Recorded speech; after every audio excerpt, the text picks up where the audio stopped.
ये है insight with रागा। सोचिए भीतर से। इनसाइट विद रागा में आपका स्वागत है। क्या आपने कभी सोचा है कि जो सब्जियां और फल आपकी थाली तक पहुंचते हैं वो कितने सुरक्षित हैं? क्या वो वाकई स्वास्थ्यवर्धक हैं या उनमें छुपा है बीमारियों का खतरा? आज के दौर में मुनाफाखोरी के चक्कर में खेती में कई ऐसे उपाय अपनाए जा रहे हैं जो मिट्टी और पानी को जहर में बदल रहे हैं, और यही जहर हमारे भोजन के जरिए हमारे शरीर तक पहुंच रहा है। यही कारण है कि अब कई शहरी परिवार अपनी छतों और छोटे बगीचों में सब्जियां व फल उगाने लगे हैं ताकि उन्हें और उनके परिवार को स्वच्छ और सुरक्षित भोजन मिल सके। लेकिन क्या ये समाधान पर्याप्त है? और बड़े पैमाने पर खेती को सुरक्षित और टिकाऊ कैसे बनाया जा सकता है? यहीं पर आते हैं आधुनिक तकनीक और कृषि वैज्ञानिकों के शोध। इन्हीं में से एक तकनीक है संरक्षित और पॉली हाउस खेती, जो न केवल किसानों की आमदनी बढ़ा रही है बल्कि खेती को कम लागत, कम पानी, कम संसाधनों के साथ भविष्य की जरूरतों के अनुरूप ढाल रही है। आज हम इसी विषय पर बात करेंगे काजरी जोधपुर के principal scientist doctor Pradeep Kumar ji से। पिछले 2 दशकों में उन्होंने सब्जी उत्पादन, ड्रिप सिंचाई, ग्राफ्टिंग तकनीक और पॉली हाउस फार्मिंग में अद्वितीय योगदान दिया है। उनकी रिसर्च से न केवल किसानों के लिए नए अवसर खोले हैं बल्कि यह साबित किया है कि खेती परंपरा और तकनीक का संगम भी समृद्धि का मार्ग दिखा सकती है। तो चलिए शुरू करते हैं यह प्रेरक बातचीत और जानते हैं कि कैसे खेती का यह आधुनिक स्वरूप न सिर्फ हमारे किसानों बल्कि आने वाली पीढ़ियों के लिए सफलता और स्वास्थ्य का भविष्य गढ़ रहा है। इस एपिसोड पर आपका स्वागत है प्रदीप जी। धन्यवाद, नमस्कार। अपनी शुरुआत अपन इस बात से करेंगे कि आज के दौर में युवा फिर से खेती की ओर खिंचता चला आ रहा है। आप जब युवा थे तब आपने भी इस और रुझान बढ़ाया, जबकि आपने हो सकता है एजुकेशन किसी और में ली होगी, लेकिन कृषि विज्ञान केंद्र, जैसा कि मुझे जानकारी है, आपने वहाँ से अपना काम शुरू किया। तो आज के युवाओं को और अधिक इस ओर आकर्षित करने के लिए क्या प्रयास किए जा रहे हैं? देखिए, खेती में एक नवीनीकरण हो रहा है, बहुत तेज़ी से रुझान बढ़ रहा है। इसमें जो है, जो नवयुवक हैं, जो पढ़े लिखे, जो कि आमतौर पर देखा गया कि वो कृषि से दूर भाग रहे थे, लेकिन कुछ कृषि में ऐसे नवाचार हुए हैं, ऐसी पद्धतियां हैं आधुनिक खेती, जैसे कि जिसमें एक बागवानी में भी अगर हम देखेंगे कि आपका जो प्रोटेक्टेड कल्टीवेशन, संरक्षित खेती जिसे कहते हैं या ग्रीन हाउस कल्टीवेशन बोलते हैं, तो इसके प्रति रुझान काफ़ी बढ़ा है। ये बहुत ही प्रॉफिटेबल वेंचर है। ये आम खेती से अलग जो है एक खेती का व्यवसाय परक जो है ये बनता जा रहा है, जिसमें नवयुवक ना ही एग्रीकल्चर बैकग्राउंड के बल्कि आपके आईटी सेक्टर के लोग आ रहे हैं, एमबीए ग्रेजुएट्स आ रहे हैं, और बहुत सारे ऐसे नवयुवक इस क्षेत्र में आ रहे हैं और उसे अपना जीवन कर रहे हैं। उसके अलावा ये बहुत सारे लोगों को जो लोकल रूरल लेवल पे रोजगार भी पर्याप्त करवा रहे हैं। सर, पहले क्या था कि जैसे लोग गाँव से या तो सरकारी नौकरी की तरफ भाग रहा था या कोई प्राइवेट जॉब, एक स्थायित्व की तलाश में था। लेकिन जब से मैंने भी देखा है, मेवाड़ क्षेत्र में भी देखा है, बीकानेर साइड में आईआईटी से जुड़े हुए बच्चे आज अपने घर में पॉली हाउस या इस तरह की खेती की ओर रुझान बढ़ रहा है। इसके पीछे क्या कारण है? क्या वाकई इसमें इतनी कमाई है कि उनको आईटी सेक्टर छोड़ के इधर आना पड़ रहा है? बिल्कुल, आपकी बात काफ़ी हद तक सही है, और इसमें वाकई में जो है आईटी सेक्टर के आईआईटीज ग्रेजुएट्स जो है आ रहे हैं इस दिशा में, और इस प्रोजेक्ट को एक कारपोरेट फार्मिंग की दिशा में ले जा रहे हैं, बड़े बड़े इन्वेस्टमेंट के साथ में आ रहे हैं। इसमें काफ़ी हद तक जो है जो रिटर्न है वो काफ़ी अच्छा है। अगर हम आज के परिदृश्य में देखें तो हमारा खासकर राजस्थान, पश्चिमी जो भारत का क्षेत्र है जिसमें राजस्थान, गुजरात अहम है, इनमें प्रोटेक्टेड कल्टीवेशन के प्रति जो है लोगों का रुझान ज़्यादा है और यहाँ पर ये ज़्यादा मुनाफे का सौदा है। इसमें ये देखा गया है कि आमतौर पर अगर 1 एकड़ में अगर कोई सब्जी उत्पादन करता है, जिसमें खीरा है, टमाटर है, शिमला मिर्च है, उसमें जो है जिसकी लागत है, आज बिना सब्सिडी के भी बात करें तो फ्लैट रूफ नेट हाउस आ गए हैं जो करीब 12 से 15 लाख के बीच में जो है तैयार हो जाते हैं, और उनमें जो है साल में 2 फसल आसानी से ली जा सकती है, और उसमें जो ऑपरेशनल कॉस्ट आती है वो करीब जो है 3.5 से 4 लाख मैक्सिमम। अगर कोई घर का आदमी, घर का किसान कर रहा है तो वो 3 लाख के अंदर में भी हो जाती है, और उससे जो उत्पादन प्राप्त होता है, अगर हम एक उदाहरण के स्वरूप लें तो खीरे का जो उत्पादन होता है 1 एकड़ से, वो 40 से लेके 70 टन प्रति एकड़ तक होता है, और उसका बाजार मूल्य जो 20 रुपए से 40 रुपए तक वेरी करता है अलग अलग समय में। हम उसको 20 रुपए ही पकड़ लें और न्यूनतम उत्पादन 40 टन प्रति एकड़ भी पकड़ लें, तो करीब करीब 8 लाख रुपए जो है उससे एक फसल से 4 महीने की फसल से आता है। 2 फसल साल में ली जा सकती है, उससे 16 लाख रुपए जो है जो आपका ग्रॉस रिटर्न आता है। और उसमें जो लागत लगती है, हम मैक्सिमम अगर 4 लाख रुपए भी पकड़ लें, 2 फसल में 8 लाख रुपए की लागत लगेगी, तो 8 लाख रुपए उससे अतिरिक्त आय जो कि टैक्स फ्री इनकम है। तो इसमें क्यों नहीं आना चाहेंगे? सबसे बड़ी बात ये टैक्स फ्री इनकम जी जी। इसमें नवयुवक को क्या है कि वो पढ़े लिखे हैं, वो टेक्नोलॉजी से काफ़ी अवगत हैं, तो वो जल्दी से लिटरेचर या जो एडवांसमेंट हो रहे हैं उसको समझ जाते हैं और उसको वहाँ पर अपने क्षेत्र पे अपने जो है पॉली हाउस या नेट हाउस में उसको लागू कर देते हैं और उससे अच्छा मुनाफा। सर, आपने अपने शोध के दौरान कई देशों की यात्राएं की है, शोध पत्र पढ़े हैं, और इसके अलावा आपने वहाँ के युवाओं से भी आपका इंटरेक्शन हुआ है। चूँकि मैंने कई क्षेत्र देखे हैं जहाँ इंडियन यूथ बहुत हावी है और बहुत ज़्यादा अच्छा योगदान दे रहे हैं, ऐसे में आप एग्रीकल्चर के क्षेत्र में जिस तरह युवा आ रहे हैं, तो आप दोनों देशों के युवाओं के प्रति क्या अंतर समझते हैं? कौन सा युवा आपको ज़्यादा प्रतिभाशाली लगता है? हाँ, अगर हम विदेशों से तुलना करें, खासकर पश्चिमी देशों से, वहाँ पे जो एग्रीकल्चर है वो काफ़ी ब्रॉड है, वो उनकी लैंड होल्डिंग ज़्यादा है, वहाँ मैकेनाइजेशन ज़्यादा है। तो वहाँ एक युवा 50-50 हेक्टेयर लैंड को जो है या एक किसान जो है चला रहा है, जबकि हमारे यहाँ जो एरिया है वो सीमित है, लैंड फ्रेगमेंटेड है, लैंड होल्डिंग कम है और मैकेनाइजेशन भी यहाँ पे कम है। तो यहाँ पे जो व्यवसायिक परक जो कृषि है वो जैसे प्रोटेक्टेड कल्टीवेशन एक हो गया, डेयरी फार्मिंग हो गई, ऐसे ऐसे बहुत सारे व्यवसाय हैं। तो अगर हम प्रोटेक्टेड कल्टीवेशन यानी कि संरक्षित खेती की बात करें, तो इसमें नवयुवक जो है एग्रीकल्चर, क्योंकि हमारे सदियों से हम एग्रीकल्चर से जुड़े हुए ज़्यादा देते हैं और लगभग 70% तक जनसंख्या किसी न किसी तरह से जो गाँव में रहती है और या एग्रीकल्चर से जुड़ी है। तो हमें समझ जो है ज़्यादा है, और एक जुगाड़ सिस्टम जो होता है वो हमारे जीन में एक तरीके से है। तो उसमें जैसे देखेंगे कि अगर किसान भी जो खेती कर रहे हैं या जो एंटरप्रेन्योर्स हम जो डेवलप कर रहे हैं वो इसमें आ रहे हैं संरक्षित खेती में, वो कुछ ना कुछ ऐसा जो है जुगाड़ करके सस्ती विधा से अपना के जो इनपुट कॉस्ट है वो कम कर लेते हैं, और उससे जो है जो प्रोडक्शन है वो टारगेट प्रोडक्शन को उसको अचीव करने में। तो आपको लगता है कि इंडियन यूथ खेती की तरफ ज़्यादा बढ़ रहा है? यूँ कहें तो हाँ, जो अगर यूथ काफ़ी अभी भी अनएक्सप्लोर्ड हैं, वो इस डायरेक्शन में जो है बहुत ज़्यादा नहीं आए हैं, क्योंकि कृषि को एक ऐसा व्यवसाय माना जाता था जिसमें मैं भी एक ग्रामीण परिदृश्य से और किसान का बेटा हूँ। मैंने भी एग्रीकल्चर में, हमारी पढ़ाई 9th से जो है एग्रीकल्चर में ही हुई है। हम एग्रीकल्चर यूनिवर्सिटी गए हैं, हमने जो है शुरुआत भी एग्रीकल्चर कृषि विज्ञान केंद्र दिल्ली से हमने जो है अपनी सर्विस शुरुआत की, और वहाँ भी 2.5 साल के दौरान हम किसानों से ज़मीनी स्तर पर उनसे मिलते रहे हैं, उनकी समस्याएं हमने जानकारी उसमें प्राप्त की। और भारतीय कृषि अनुसंधान परिषद में काजरी में जब पोस्टिंग हुई 2008 में, तब हमें जो है इस दिशा में सोचने का और वास्तव में कार्य करने का मौका मिला, अनुसंधान करने का मौका मिला कि विपरीत परिस्थितियों में कैसे हम, खासकर जो सब्जी है जो हमारे भोजन का एक प्रमुख अंग होता जा रहा है, आज कुछ जो हेल्थ कॉन्शियस लोग हैं वो फ्रूट्स एंड वेजिटेबल पर ही उनकी पूरी डाइट निर्धारित है या उसी पर आश्रित है, तो उसमें सब्जी का बहुत बड़ा योगदान है। लगभग हम 300 से 400 ग्राम सब्जी प्रतिदिन प्रति व्यक्ति खाने की संस्तुति ICMR ने की है और वो खाना चाहिए, तो उसके लिए हमें सब्जी की ज़रूरत भी है।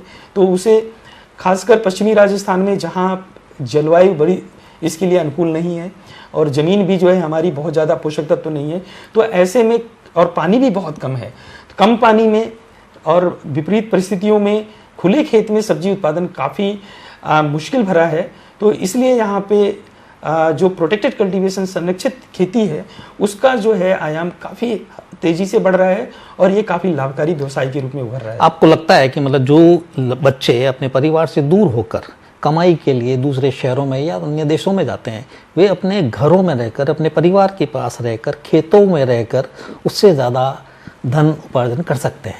आपको ऐसा लगता है? बिल्कुल, काफ़ी हद तक जो है, अगर जो किसान यहाँ तक मैं कहूँ कि कुछ लोग ऐसे नवयुवक इसमें आ रहे हैं जिनके पास खेत भी नहीं है। ओके। वो लीज पर खेत ले रहे हैं और उसमें संरक्षित संरचनाओं की स्थापना कर रहे हैं और उसमें उत्पादन ले रहे हैं। जिनका खुद का खेत है, खुद गांव से जुड़े हुए हैं, उनके लिए तो उस पर भी इन्वेस्टमेंट करने की जरूरत नहीं है। उनके ऑलरेडी खेत है, पानी है, खेत में पानी है, तो वो जो है खुद अपना व्यवसाय के रूप में शुरुआत कर सकते हैं। एक मोटा मोटी अगर मैं बताऊं एक एग्जांपल, कि अगर 1 एकड़ कोई भी नवयुवक, कोई भी किसान अगर पूरी तरह से ट्रेनिंग लेकर काम शुरू करता है तो उससे करीब करीब 70 से 80 हजार रुपए, कभी कभी 1 लाख रुपए प्रति माह तक जो है कमा सकता है, शुद्ध मुनाफा कमा सकता है। कि समझिए कि 75,000 से 1 लाख रुपए की नौकरी वो अपने घर पे बैठ के कर सकता है। उसमें जो है आप, अगर वो अपने इस विश्व में आता है, अगर वो मल्टीपल यूनिट तैयार करता है, तो आप सोच सकते हैं जो कि कई किसान ऐसे हैं, एक एकड़ लगाने के बाद 2 एकड़, 3 एकड़, 4 एकड़ तक जो है पहुंच गए हैं। और उस तरीके से आप देखें तो करीब करीब 2 से 2.5-3 लाख रुपए महीने एक अपने घर पे रहकर इनकम। सबसे बड़ी बात, उसको परिवार का सानिध्य मिल रहा है। बिल्कुल। अभी काजरी को आज 5 से 6 दशक हो गए, एक अच्छा काम करते हुए, और एक देश में बड़ा नाम है, और कई ऐसे नए नए प्रयोग हर बार काजरी के सामने आते रहते हैं। किसी तरह की सब्जी पता लगता है कि नया क्या आविष्कार हो रहा है। लेकिन आपने आने के बाद इसमें और क्या, चूंकि पॉली हाउस में आपकी विशेषज्ञता है, पॉली हाउस को अपन परंपरागत खेती से किस तरह अलग करते हैं? देखिए, जैसा कि मैंने बताया, परंपरागत खेती में बहुत उतार चढ़ाव होते हैं, मौसम के ऊपर निर्भर रहते हैं। कभी भी ओलावृष्टि, असमय वर्षा, या चिड़ियों का और जंगली सुअर, जंगली पशु पक्षियों का जो है अटैक होता रहता है। तो परंपरागत खेती बहुत चैलेंजिंग है। दूसरा, जो उसमें पानी हमारे यहाँ है, पश्चिमी राजस्थान में खासकर शुष्क या अर्धशुष्क जलवायु में, वो बहुत सीमित है। उसमें जो है कम से कम पानी में ज़्यादा से ज़्यादा उत्पादन लेने के लिए हम संरक्षित खेती एक उसका बहुत बड़ा माध्यम है। और इसमें अगर एक हम उदाहरण स्वरूप अगर आपको बताना चाहें कि अगर 1 किलोग्राम टमाटर है जो खुले खेत में किसान उगाता है, उसमें करीब 300 से 400 लीटर पानी लग जाता है, तब जाके 1 किलोग्राम टमाटर निकलता है। उसके विपरीत अगर हम संरक्षित खेती के अंतर्गत पॉली हाउस के अंदर में खेती करते हैं, तो जो पानी देते हैं उसमें करीब करीब वो जो है 90% कम हो जाता है। यानी कि 35 से 40 लीटर पानी देके जो है 1 किलोग्राम टमाटर उगा फव्वारा पद्धति काम लेते हैं, उसमें ड्रिप बूंद सिंचाई पद्धति, उसमें कुछ इंटीग्रेशन और कर दें, हम मल्चिंग का कर दें, कुछ हमने ग्राफ्टिंग की टेक्नोलॉजी जो सर्टिफाइड की है उसको अगर उपयोग करते हैं तो वो 30 लीटर तक आ जाता है। यानी कि कहाँ 400 लीटर 300 लीटर से 30 लीटर पे आ गए। बहुत ही जबरदस्त। हाँ, उसका भी एडवांसमेंट हमने अभी विगत वर्षों में किया है, जिसमें हम लोग सॉइललेस कल्टीवेशन पे चले गए हैं। ओके। तो उसमें जहां बिल्कुल पानी कम है, इवन अगर एक पॉली हाउस है उसके छत पर जो बारिश हो रही है उसको इकट्ठा करके अगर हम उसमें खेती करना चाहें तो रिसर्कुलेटिंग सिस्टम है हाइड्रोपोनिक्स में, जिसमें जो है पानी के साथ पोषक तत्वों का घोल जाएगा और वापस वो टैंक में आ जाएगा। तो इस तरीके से जो उसमें पानी का ह्रास है वो काफी कम हो जाएगा। और वहाँ यहाँ पर अगेन जो आपकी मिट्टी में पानी देके 30 लीटर, वो हम 15 लीटर 18 लीटर तक जो है उसको ला पाते हैं एक टमाटर के केस में। इसी तरह से खीरे के, इसी तरह से शिमला मिर्च और अलग अलग फसलों में हम जो है शोध कर रहे हैं। उसमें पानी की जो पानी का यूज है, इस्तेमाल है फसल को उगाने में, वो काफी, और वो रेगिस्तानी एरिया में तो बहुत ज्यादा जरूरी है कि पानी का कम से कम हो। सर, ये चूंकि टेक्निकल हो गया थोड़ा सा, क्योंकि इतना बड़ा सिस्टम पॉली हाउस में, क्या इसके लिए आप युवाओं को बुला के काजरी में ट्रेनिंग देते हैं? बिल्कुल। क्या मकसद और कितना खर्चा इसमें एक इंसान को आ जाता है? हाँ, ये आपका बहुत बढ़िया प्रश्न है। जो व्यूअर्स देख रहे हैं उनके लिए भी, काजरी जो है, वहाँ काजरी के अंदर एक एग्री इंक्यूबेशन सेंटर है, एग्री बिजनेस इंक्यूबेशन सेंटर के नाम से है, जिसमें हम जो है रोजगार परक चीजों पर, कृषि से संबंधित विषयों पर, करीब 25 विषयों पर काजरी जो है एंटरप्रेन्योरशिप डेवलपमेंट प्रोग्राम चलाता है। इसमें कोई भी आ सकता है? बिल्कुल, कोई भी आ सकता है जो लिख पढ़ सकता है। और वो 3 दिन का प्रोग्राम शॉर्ट ड्यूरेशन कोर्स, 10 दिन का प्रोग्राम, 1 महीने तक का प्रोग्राम हम लोग करते हैं। और अभी 2 दिन बाद हम जो है सोमवार से, इसी 15 सितंबर से हमारा एक programme entrepreneurship development on protected cultivation शुरू हो रहा है, जिसमें कई राज्यों के जो नवयुवक हैं वो जो है इनरोल करके और हमारे साथ ट्रेनिंग लेने के लिए आ रहे हैं। और इनमें संरक्षित खेती यानी पॉली हाउस, नेट हाउस की खेती से संबंधित सारे विषयों पर जो है हम लोग गहनता से काफी उनको। कितने पॉली हाउस और नेट अपने काजरी में होंगे? हमारे काजरी के अंदर हम लोगों के पास 8 अलग अलग संरचनाएं हैं, जिसमें अलग अलग मॉडल हैं। जो लो कॉस्ट, बिल्कुल जो एक साधारण किसान है, बहुत छोटा किसान है, वो लाख सवा लाख रुपए का नेट हाउस बना के अपना परिवार पोषित कर सकता है और अगल बगल बेच के उससे काफ़ी 10 से 12,000 रुपये, 15,000 रुपये तक की मंथली इनकम जनरेट कर सकता है। उससे लेकर हमारे पास हाईटेक पॉली हाउस, जिसमें जो है नर्सरी उत्पादन या सॉइललेस कल्टीवेशन, जिसे हाइड्रोपोनिक्स कहते हैं, उसकी खेती भी की जाती है। और नेट हाउस, जो बड़े पैमाने पर नेट हाउस और नेचुरली वेंटिलेटेड पॉली हाउस, जिसे प्राकृतिक संवाहक पॉली हाउस कहते हैं, जो ज़्यादातर किसानों के यहाँ है, नेट हाउस है या पॉली हाउस है, उस पर भी हम लोग जो है उसकी संरचनाएं भी हमारे यहाँ, जो डिमॉन्स्ट्रेशन हम क्रॉप में या एक्सपेरिमेंट करते हैं, वो सारे यहाँ पे उपलब्ध हैं। और वो जो भी एंटरप्रेन्योर या किसान यहाँ पर ट्रेनिंग लेता है, उनको सारे विषयों पर, सारे संरचनाओं के बारे में विस्तृत जानकारी दी। ये कितने युवाओं को एक साथ या कितने दिन की ट्रेनिंग चलती है? ट्रेनिंग जो है एंटरप्रेन्योरशिप डेवलपमेंट प्रोग्राम, वो 10 दिन का आजकल चलाया जा रहा है, 1 महीने का भी चलाया जाता है। तो उसमें जो है हमारे कोई सीमित एनरोलमेंट नहीं है। आमतौर पर हम 15-20 लोगों का बैच एक कंफर्टेबली जो चल जाता है, तो वो हम चलाते हैं। तो इसमें कभी कभी उससे ज़्यादा भी अगर हो जाते हैं तो हम 25, हमारा टारगेट है कि 25 नवयुवकों को एक साथ हम ट्रेनिंग दे सकते हैं, जो हमारी क्षमता है। और ये करीब करीब साल में हम लोग कम से कम 1 बार, कभी कभी ऑन डिमांड हम 2 बार भी इसकी आयोजन करते हैं। अगर कोई यूथ आपके यहाँ ट्रेनिंग लेके जाता है और उसको अगर खेत में किसी तरह की कोई दिक्कत आती है, तो क्या अपने यहाँ से कोई टीम हायर पॉसिबल है ऐसा? देखिए, एक सीमित संसाधन में हम क्या करते हैं, हम एक व्हाट्सएप ग्रुप बनाते हैं। जब भी हमारा कोई एंटरप्रेन्योरशिप डेवलपमेंट प्रोग्राम, जैसे ईडीपी हम बोलते हैं, ईडीपी 25 अभी तैयार हो रहा है, तो ईडीपी 25 का एक व्हाट्सएप ग्रुप बनेगा। और इसी तरह से ईडीपी 24, 23, 22, 21 से हमारा चल रहा है। तो हमारे उसमें अगर किसी भी एंटरप्रेन्योर को, किसान को अगर कोई समस्या आती है, तो उस व्हाट्सएप ग्रुप में वो अपना मैसेज डालता है और ये हमारी समस्या है, उसका हम जो है तुरंत निदान, उसका आंसर देते हैं। अगर किसी हद तक वो जो है काफ़ी हद तक नुकसान हो रहा है या ऐसी दशा है, तो हम वहाँ पे पर्सनल विजिट करते हैं। हम उसको हैंड होल्डिंग प्रोवाइड करते हैं थ्रू आउट।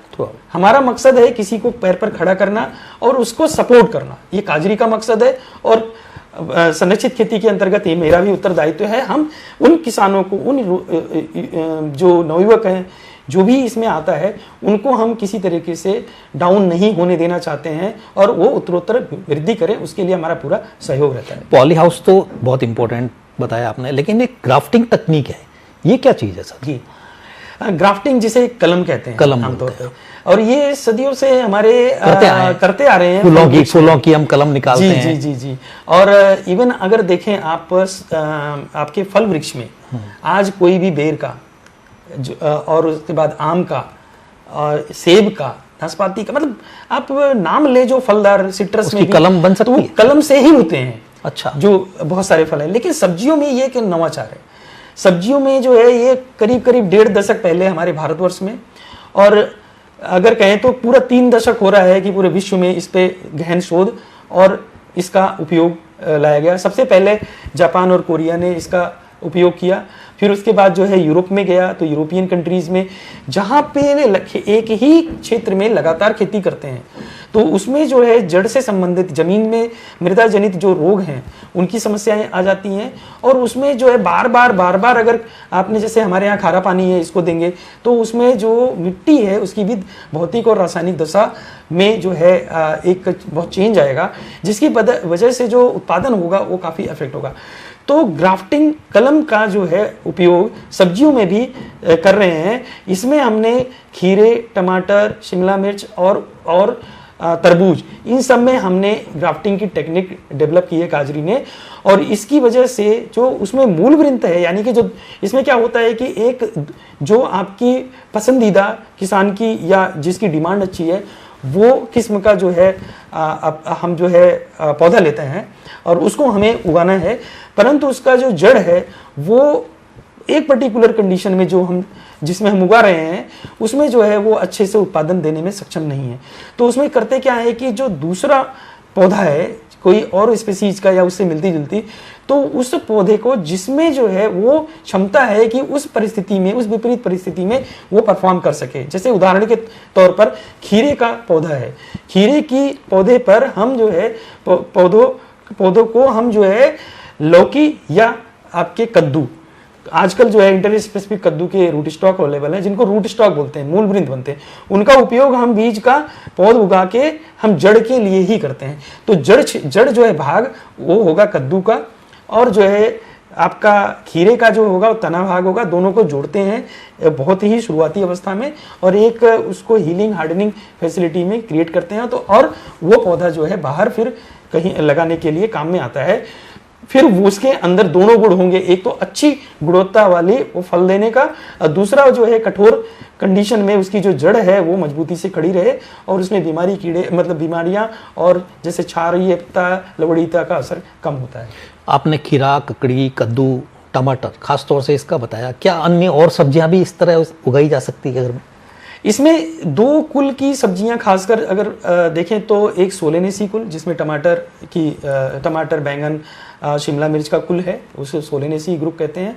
और दूसरा है कुकुरबिटेसियस। कुकुरबिटेस मतलब कि बेल वाली सब्जियां कद्दू वर्गीय, जैसे खीरा, तोरी, लौकी, करेला, जो एक टिंडा, ये सब आते हैं। वो अभी ज्यादातर इन दोनों कुल की सब्जियों में इस पर शोध हुआ है और वो उपयोगी है। तीसरा कुल आता है वो है लेगुमिनेसी, जिसमें जो आपकी सेम की फली है, फ्रेंच बीन्स हैं, इनको अगर लंबा लेना है और उसमें जड़ संबंधी कोई समस्या है तो उसमें कठोर मूल वृंत वाले, यानी कि ऐसी किस्म जो जंगली हो या ऐसी है, तो उसका मूल्यांकन करते हैं, उसकी ग्राफ्टिंग करके उसको टेस्ट करते हैं। वो सक्सेस होने के बाद उसे हम जो है कॉमर्शियल वे में ले जाते हैं। सर, एक सवाल मेरे जहन में ये उभरा कि चूंकि आप बता रहे हैं एक नई तकनीक अब खेतों में पहुंची है, बहुत उत्पादन बढ़ा है, सब कुछ है, लेकिन इन दिनों अगर आप जोधपुर में बाजार में देख रहे होंगे कि आजकल ठेलों में इतनी सब्जियां और बल्क में देखी जा रही है कि जो 100 के 4, 100 के 6 इस तरह किलो बेची जा रही है, जो कभी इतनी सस्ती नहीं मिलती थी। इसका मैं क्या परिणाम मानूं? क्या वाकई तकनीक का इस्तेमाल है या किन्हीं रसायनों का उपयोग करके ये लाई जा रही है कि स्वास्थ्य के लिए कहीं हार्मफुल है? ऐसा तो नहीं। देखिए, उत्पादन बढ़ा है, काफ़ी उत्पादन, और इसमें सरकार का बहुत बड़ा योगदान रहा है, सब्सिडीज़ के माध्यम से, स्कीम्स के माध्यम से। और लोग इसको, जो सब्जी है एक इंटेंसिव कल्टीवेशन माना जाता है, रोजगार परक व्यवसाय है, कृषि का रूप है। तो कहीं ना कहीं जो है उत्पादकता भी बढ़ी है और डाइवर्सिटी सब्जी में आई है, मार्केट में सब्जियां आई हैं। रसायन का मैं जो समझ पा रहा हूँ, आपका पूछने का उद्देश्य ये होगा कि कई बार सुनते हैं कि इंजेक्शन लगा के रातों रात बड़ा कर देते हैं, तो ऐसा कोई परिणाम नहीं मिला है। हमारे ICR के और शोध में ये पाया गया है कि इसका कोई जो है उसके बढ़वार पर ऐसा आसक्ति जो बढ़वार मतलब उसकी नेचुरलिटी को प्रभावित नहीं किया जा सकता, इतना नहीं प्रभावित करता है। हाँ, रसायन की बात रही तो रसायन का उपयोग होता है पेस्ट कंट्रोल में, डिजीज कंट्रोल में, परंतु वो भी संस्तुत किया जाता है कि किसान को, जैसे हम लोग ट्रेनिंग में भी बताते हैं, आप ग्रीन लेवल से शुरुआत करें। अगर आपको जो है कोई आपको कीड़ा आता है या बीमारी होती है तो उसमें लेबल्स होते हैं पेस्टिसाइड्स के, उसके जो डिब्बा होता है उस पर बना होता है, ग्रीन लेबल होता है, यानी कि वो बहुत कम हार्मफुल है या ना के बराबर है। फिर उसके बाद ब्लू आता है, उससे ज़्यादा थोड़ा सा है, और उसके बाद पीला, उसके बाद जो है लाल आता है। लाल मतलब है कि वो अगर वो कहीं पे किसी भी तरह से ह्यूमन बीइंग या एनिमल के उसमें आता है तो उसकी छोटी मात्रा जो है नुकसानदायक हो सकती है। लेकिन ज़्यादातर आज के जो फॉर्मुलेशंस हैं वो जो है ग्रीन ब्लू को हम संस्तुत भी करते हैं, सारे वैज्ञानिक भी संस्तुत करते हैं और किसान ज़्यादा से ज़्यादा यूज कर रहे हैं। और ज़रूरत पड़ी जो लंबे समय में फसल कोई भी हार्वेस्ट होने वाली जाती है, जैसे मान लीजिए 15-20 दिन बाद किसी की तुड़ाई होनी है, तो वहाँ पे वो जो है येलो लेवल तक का उपयोग किया जा सकता है। और जब वो मार्केट में आए ताकि उसमें वो चीज़ उसके अवशेष ना रहें और ताकि किसी को उसका स्वास्थ्य पे हार्म ना करें। लेकिन जब अपने को पता है कि लाल रंग का हार्मफुल है जी, तो इस तरह की चीज़ें बाजार में आती ही क्यों है? क्या ये वाकई कहीं ना कहीं किसानों को लाभ देती है? देखिए, कई बार क्या होता है कि कई ऐसी फसल होती हैं जिसमें 1-2 महीने बाद तुड़ाई होनी है और उसमें कोई ऐसा पेस्ट या डिजीज आता है जिसको दूसरे चीज़ों से कंट्रोल नहीं किया जा सकता, तो उसके लिए बना है। तो वो बहुत, उसका प्रचलन भी बहुत कम है, बहुत कम उपयोग में, और उसकी बहुत ही लिमिटेड, संस्तुति भी लिमिटेड की हुई है कि इसी चीज़ के लिए आपको उपयोग करना है। लेकिन यदि कोई घातक रसायन का उपयोग करके अपनी पैदावार बढ़ाना चाहता है तो क्या ये संभव है? देखिए, संभव अगर अनजाने में कोई करता है या कोई ये है कि हमको इससे अधिक लाभ मिलता है, ऐसा नहीं है, करना भी नहीं चाहिए। हम कभी वैज्ञानिक लोग कभी भी इसकी संस्तुति नहीं करते हैं, परंतु मार्केट में है किसी पर्टिकुलर चीज़ के लिए जो नॉन एडिबल चीज़ें हैं उनमें उपयोग करने के लिए बोला जाता है। जैसे हर्बिसाइड है, घातक होता है, तो वो खरपतवार मारने के लिए उपयोग में दिया जाता है और उसमें उसका वाजिब भी है, परंतु उसके लिए भी संस्तुति की जाती है कि अगर खरपतवार खेत में आप डाल रहे हैं तो अगली फसल अगर ये ना लगाएं, अदरवाइज कुछ फसल हैं वो सेंसिटिव होती हैं, तो उनमें वो पौधे की पैदावार उनकी अच्छी नहीं होगी और उनमें उत्पादन कम मिलेगा। आज के टाइम में मैं समझता हूँ कि शहरवासी भी सब्जी उगाने और फल उगाने के प्रति जागरूक हुए हैं। आपने देखा होगा कि खेतों में तो देखी है, लेकिन घरों में लोगों ने ऊपर सब्जियां उगाना शुरू किया है, फल उगाना बड़े शौक से। वो अड़ोसी पड़ोसी को बुला के दिखाते हैं कि मेरे यहाँ लौकी हुई है, मेरे यहाँ टमाटर हुआ है। इस तरह की चीज़ों को मैं समझता हूँ कि बहुत ज़्यादा महत्व दिया जाना चाहिए, लोगों को प्रोत्साहन देना चाहिए। क्या काजरी ऐसा काम भी कर रही है? हाँ बिल्कुल, हम लोग जो है जो अर्बन फार्मिंग है उस मॉडल पर भी काम कर रहे हैं, और जो टेरेस फार्मिंग है जिसमें जोधपुर में भी काफ़ी लोग हम लोगों से जुड़े हुए हैं, काजरी से हमसे जुड़े हुए हैं, तो उनको हम लोग गाइडेंस भी दे रहे हैं।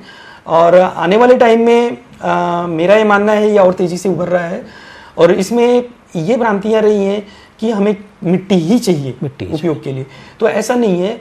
छत पे अगर ले जा रहे हैं, ज़्यादा मिट्टी आप डाल नहीं सकते, बड़े गमले रख नहीं सकते, तो उसमें बहुत सारे मीडिया आ गए हैं जो कि जैसे एक नारियल का बुरादा कोकोपीट आता है, वो उसको मिट्टी को 1 अनुपात और एक कंपोस्ट का 1 अनुपात, तो 1:1:1 के रेशियो में अगर करते हैं तो उसमें पोषक तत्व भी मिल जाते हैं, उसकी एंकरिंग भी प्लांट की हो जाती है और लंबे समय तक चलता है। उसके साथ कुछ पोषक तत्वों का घोल उपयोग करके, तो उसके लिए भी काजरी ने काम किया है। हम टेरेस गार्डनिंग में हमने कुछ साल पहले जो है 2-3 साल गहन शोध भी किया था, तो उसका जो है परिणाम है कि हमारे कई आर्टिकल्स भी आए हैं और वो अवेलेबल हैं फ्रीली। तो जैसे एक इंडियन हॉर्टिकल्चर मैगजीन है, एक इंडियन फार्मिंग है, उसमें भी हमारा जो टेक्निकल आर्टिकल है, यानी कि वो कोई भी उसका उपयोग कर सकता है। तो इस तरीके की चीज़ें अवेलेबल हैं और हम लोग भी सहयोग करते हैं। और जो टेरेस गार्डनिंग है ये बढ़ेगा इसका आयाम, और हम कहते भी हैं कि कम से कम हम अगर 25 से 50% तक सब्जी खुद का अगर उगा लें अपने छत पे, बालकनी में कहीं पे, तो वो जो है समझ लीजिए आप कहीं ना कहीं उससे मल्टीपल इफेक्ट मिलेगा, बेनिफिट मिलता है खुद की उगाई हुई, जिसे आप कह सकते हैं ऑर्गेनिक। क्या ये फ्रूट भी संभव है छत पे उगाना? फ्रूट में कुछ फ्रूट्स हैं जो आप बड़े कंटेनर में उगा सकते हैं, जैसे नींबू है खासकर, और उसको स्ट्रेचर ऐसा मेंटेन कर सकें, बोनसाई टाइप का बना के कर सकते हैं। अमरूद का है, पपीता है, तो इनको छोटे स्ट्रेचर में जो इस पे भी काम चल रहा है कि टेरेस गार्डनिंग फ्रूट के लिए कंटेनर गार्डनिंग का हमारा एक लखनऊ में सेंटर है ICR का, वो काम कर रहे हैं। तो उसमें अलग अलग जो फल वृक्ष हैं उनको छोटे थोड़े से बड़े साइज कंटेनर में सब्जी से उसमें जो है लगा के थोड़ी मात्रा में तो अच्छा फल लिया जा सकता है। इस पर अच्छा शोध हो रहा है। काजरी चूँकि 7-8 दशक से काम कर रहा है और मैं उम्मीद करता हूँ कई नए तरीके के शोध आपके सामने आए। क्या विदेशों से भी कुछ ऐसी शोध हैं जिन पर हम यहाँ काम कर रहे हैं रेगिस्तान के लिहाज से? विदेशों की बात करें, अभी ऐसा कोई क्षेत्र नहीं है जिसमें हम लोग नहीं पहुँचे हैं। हाँ, अगर रही बात पश्चिमी देशों की करें तो वो थोड़ा एडवांस कंट्रीज होने की वजह से उनमें क्या है कि नई चीज़ों का एडॉप्शन, जैसे IoT का और आर्टिफिशियल इंटेलिजेंस का है, उसमें उनका जो है एग्रीकल्चर में आ रहे हैं। और इसी दिशा में अगर बात करें एक क्रूड लेवल पे जहाँ जिसका उपयोग हम लोग कर रहे हैं, जैसे हाइड्रोपोनिक्स, एरोपोनिक्स, तो उस पर काजरी शोध कर रहा है पिछले 3-4 सालों से, और इसमें काफ़ी अच्छा रिजल्ट आया है और लोग जो है इसका एडॉप्शन भी कर रहे हैं। एक टेरेस फार्मिंग में जो मॉडल है, छोटे छोटे मॉडल्स हाइड्रोपोनिक्स के लोग लगा रहे हैं, और उसमें जैसे हमारा जो स्टैंडर्डाइज न्यूट्रिएंट सॉल्यूशन है वो कि उसमें क्या होता है कि मिट्टी तो होती नहीं है, तो सारे के सारे पोषक तत्व उसमें जो है घोल के रूप में देने होते हैं। तो वो उनका कंपोजिशन क्या हो, तो वो चीज़ें उस पर हम लोगों ने वो हमने ऑप्टिमाइज कर लिया है अलग अलग फसलों के लिए। तो उसमें भी हम लोगों को मदद करते हैं, ट्रेनिंग में भी बताते हैं अगर आपको कैसे बना सकते हैं खुद का पोषक तत्व, क्योंकि अमेजोन और फ्लिपकार्ट पे वो अवेलेबल है, बहुत महंगे पड़ते हैं। तो हम उनको बेसिक एक जानकारी देते हैं कि आप खुद सॉल्ट ले लीजिए और उसको बना के उपयोग करिए। तो ये एक जो आधुनिक खेती की जो प्रोटेक्टेड कल्टीवेशन संरक्षित खेती है उसका एक एडवांस प्रूफ है, वो भी जो है अब हमारे यहाँ उस पर भी पिछले कई सालों से शोध चल रहा है और इसके रिजल्ट अच्छे आ रहे हैं। इसका शोध का हमने जो है प्रेजेंटेशन भी विदेशों में किया है, वहाँ पर भी सराहा गया है। खासकर अगर हम देखें जो हाइड्रोपोनिक सिस्टम है उसमें न्यूट्रिएंट फिल्म टेक्निक एक चैनल का इस्तेमाल होता है पूरे वर्ल्ड में। हम लोगों ने एक इसमें जो है हाइड्रोपोनिक्स के साथ में एरोपोनिक्स का जो कंपैरिजन किया कि उसी चैनल को उसमें हम फॉगिंग करके जो है न्यूट्रिएंट सॉल्यूशन दें तो उसमें जो पानी की बचत है वो लगभग आधी हो जाएगी, उससे भी आधी। और उसके बाद जो उसमें बढ़वार है ऑक्सीजन ज़्यादा मिलने की वजह से उत्पादन और उसके साथ साथ जो है उसमें क्वालिटी गुणवत्ता है वो भी बेटर हो गई।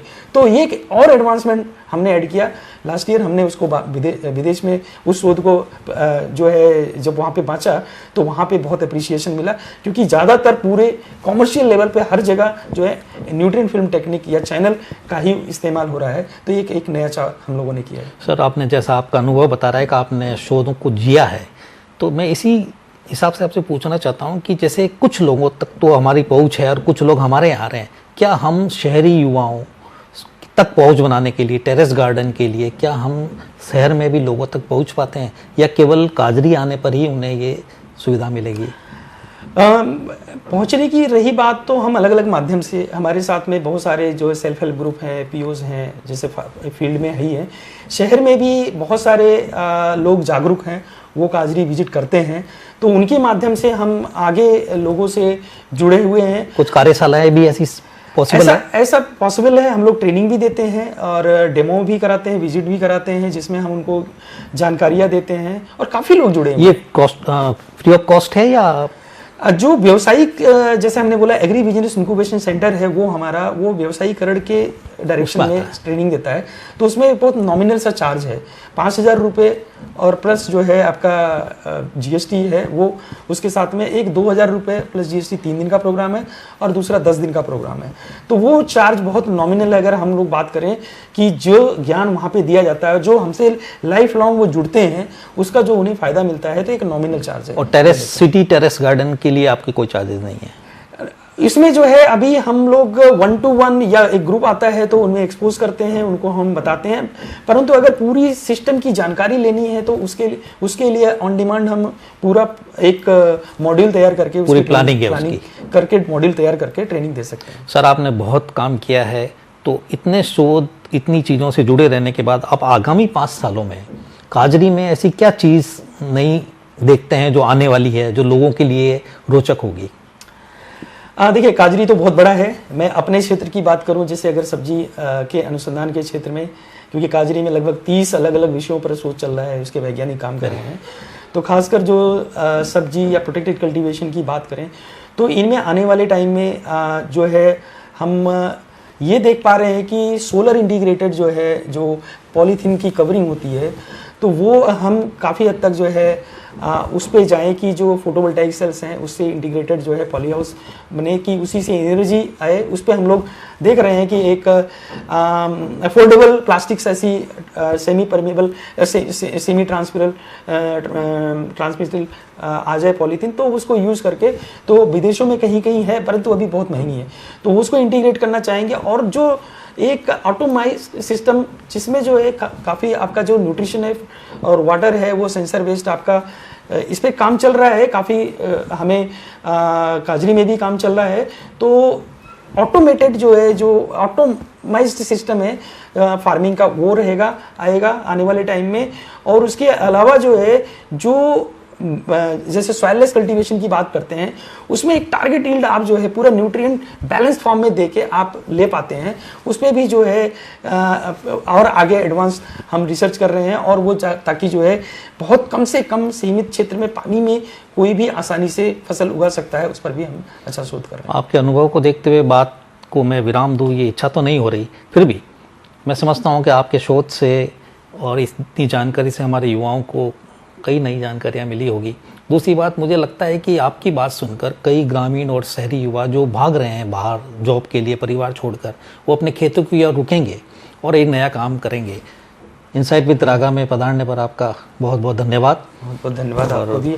आज की बातचीत से ये स्पष्ट है कि संरक्षित और पॉली हाउस खेती केवल एक तकनीक नहीं बल्कि भविष्य की जरूरत है। यह न सिर्फ किसानों की आमदनी और आत्मनिर्भरता को बढ़ाती है बल्कि हमें और आपको स्वच्छ व सुरक्षित भोजन उपलब्ध कराती है। हम उम्मीद करते हैं कि इस चर्चा ने आपको नई सोच व प्रेरणा दी होगी।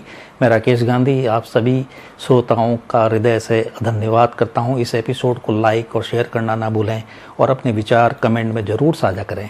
अगले एपिसोड में हम फिर लौटेंगे एक नए विषय और नए दृष्टिकोण के साथ। तब तक के लिए दीजिए अनुमति। नमस्कार, शुभकामनाएं। ये है इनसाइट विद रागा, सोचिए भीतर से।